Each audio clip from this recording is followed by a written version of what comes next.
It-test reali tal-banek għadu ġej. Il-banek iridu juru li jistgħu jadattaw għar-realtà ġdida ta' ambjent ekonomiku fl-isfond ta' restrizzjonijiet marbuta mas-saħħa pubblika. Sostna dan Joseph FX Zara, ekonomista u ex-chairman tal-Bank of Valletta, f'kumment dwar kif il-pandemija qed tolqot is-settur bankarju lokali.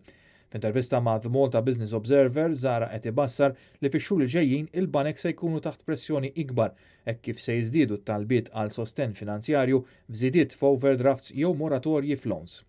Dan minħabba li l-wage supplement li daħħal il-Gvern f'April mistenni jiġi fit-tmiem x-xahar id-dieħel u mistenni jwassal għal inċertezza fost ħafna ħaddiema li jistgħu jispiċċaw b'ħin ta' xogħol imnaqqas u konsegwenza ta' dan isibu ruħhom f'diffikultà biex iħallsu self li jkollhom mal-banek. The Malta Business Observer tirrapporta li sa issa l-Bank of Valletta diġà approva moratorju fuq is-self għal aktar minn 3,000 klijent li 70% mhumiex loans kummerċjali.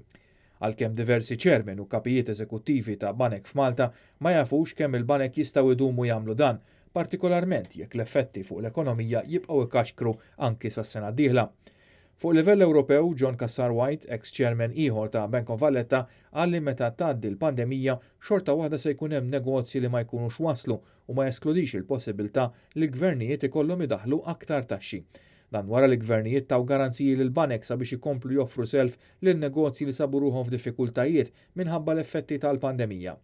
Casar-White qal li minħabba diversi miżuri li ttieħdu id-dejn nazzjonali se jerġa' jiżdied u gvernijiet ma jistgħux jibqgħu jisselfu għal dejjem. Għaldastant xi forma ta' tassazzjoni hija inevitabbli, tenna John Casar-White.